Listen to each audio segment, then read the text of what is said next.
कुत्ता पागल होता है जब उसकी खोपड़ी में कीड़े लग जाते, दोनों भौतिक कारण हैं, मानसिक कारण नहीं। काम क्रोध लोभ मोह से, हानि के भय से पागल कोई जानवर नहीं होता, केवल मनुष्य पागल होता है।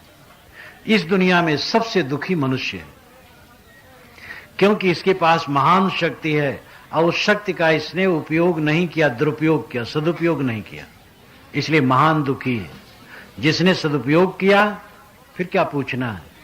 जानवर, आदमी, फरिश्ता, खुदा, आदमी की भी है सैकड़ों किस्में। इसमें जानवर है, आदमी है, फरिश्ता नहीं, देवता और खुदा है। जिसने इच्छा को जीता वो खुदा है। जो इच्छाओं का गुलाम है वही गुलाम है।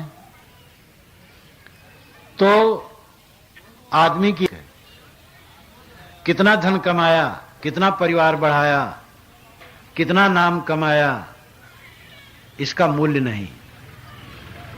इतना जरूर चाहिए कि भूख लगने पर भात या रोटी मिल जाए और उसके साथ नमक मिले, दाल मिले, सब्जी मिले, दूध मिले, कोई बड़ा फर्क नहीं। पेट भरने के लिए मिलना चाहिए, तन ढकने के लिए कुछ कपड़े मिल जाएं और सोने के लिए जगह मिल जाए, बस दुनिया का काम हो गया। अब जो खास उन्नत का काम है, विकास का काम है, वो है आत्मशोधन, आत्म संस्कार। हम आत्म संस्कार नहीं करते, आत्म कुसंस्कार करते हैं।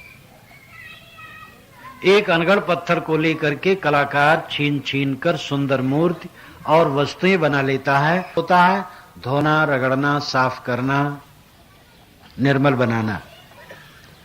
अनगढ़ पत्थर, अनगढ़ लकड़ी को लेकर के कलाकार उसमें से सुंदर वस्तुएं संस्कार के द्वारा बना लेता है, और हम संस्कारित जीवन को कुसंस्कारित कर डालते हैं। एक बच्चा जिसके दांत चमकते हैं, कुछ दिन में वो अपने दांत को खराब कर लेता है पान तमाकू खाकर। पेट को, मन को खराब कर लेता है, वाणी को खराब कर लेता है। कपड़े हम रोज धोते हैं, शरीर को धोते हैं, बर्तन धोते हैं, मकान साफ करते हैं, केवल मन को गंदा रखते हैं। कितना दुर्भाग्य। और मन का संस्कार करना, मन को शुद्ध करना जीवन की ऊंचाई है। मन वाणी कर्मों की निर्मलता के समान दुनिया में कोई उपलब्धि नहीं है, और इसमें आदमी कायर बना हुआ है। विविध मत मतांतरों की पूजा पद्धतियां, नाम, मंत्र, ये सब की चरितार्थता जीवन की पवित्रता में है। आपकी भक्ति और इंसानियत की कसौटी अमुक मंत्र जप, अमुक नाम जप नहीं है, अमुक मत में दीक्षा नहीं है, अमुक शैली से पूजा करना नहीं है, किंतु जीवन की निर्मलता है। दुनिया के सभी मतों के मंत्र समान हैं, सभी मतों के नाम समान हैं, सभी मतों की पूजा पद्धतियां भी समान हैं। चाहे कोई उठ बैठ के नमाज पढ़ता हो, चाहे कोई पलथी मार के ध्यान पूजा करता हो, पूजा करे, नमाज पढ़े, वो शैली है, लेकिन उन सब की कसौटी है जीवन की निर्मलता। दुख कहां से आता है? जीवन की गंदगी से। कहीं कुछ दुर्गंधी आ रही है तो निश्चित है कुछ सड़ रहा है। कोई कहे नहीं सड़ तो कुछ नहीं रहा है। कुछ नहीं सड़ेगा तो दुर्गंधी आएगी नहीं। जीवन में दुख है तो निश्चित है हमारे जीवन में सड़ रहा है। हम अपने जीवन को पहचान कहां पाते हैं? जिंदगी बीत जाती है, जीवन को पहचान नहीं पाते हैं।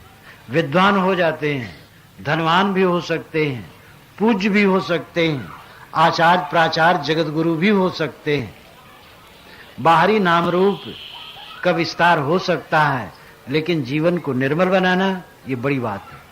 और जो करना चाहेगा कर लेगा, वही सफल है जीवन में जिसका जीवन निर्मल है। और निर्मल जीवन व्यवहार परमार्थ दोनों के लिए हितकारी है। तो सरगुण की कर सेवा, सगुण की सेवा करो। सगुण भगवान, प्राणी जगत है, इनके प्रति कोमल भाव, विनम्र भाव, सेवा भाव, किसी का अहित न करें तो सेवा हो जाए। सबकी सेवा कोई नहीं कर सकता, सबके पास समय सीमित है, शक्ति सीमित है, तो सेवा सबकी कौन कर पाएगा? केवल कुछ सेवा न करें, अहित न करें किसी का, तो सबकी सेवा हो जाए। शोषण समाज में न हो, धोखा देना न हो, दुर्व्यवहार न हो, तो सबका मंगल हो जाए। फिर समय पड़ने पर सेवा भी की जाए। निर्गुण का करो ज्ञान, निर्गुण का ज्ञान करो। निर्गुण आत्मा है स्वयं, सतरजतम 3 गुण है। 3 गुण प्राकृतिक है। इन तीनों से ऊपर उठ करके आत्मा निर्गुण है, उसका ज्ञान करो।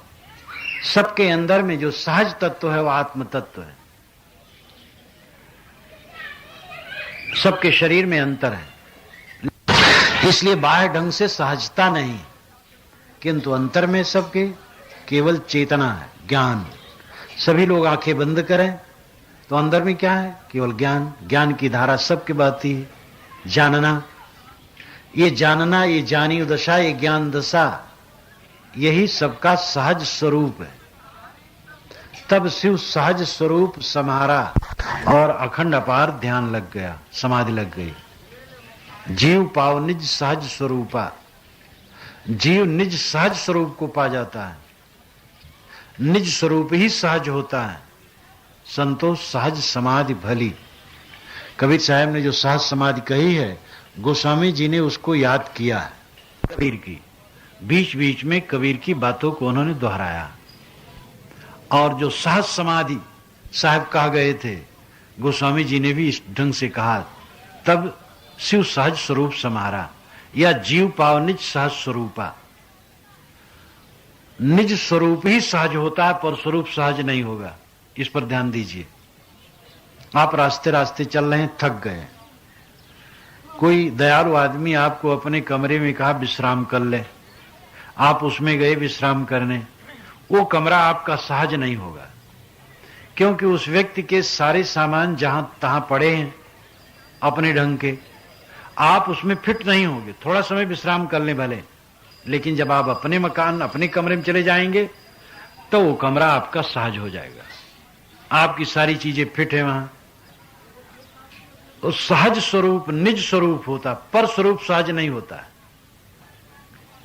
अगर अलग से परमात्मा मिलता है तो हमारे लिए सहज नहीं होगा, अपना परमात्मा ही हमें सहज होगा। इसीलिए आत्मा से अलग परमात्मा नहीं, यह वैदिक ऋषियों की भी घोषणा है और सदगुरु कबीर की भी घोषणा है।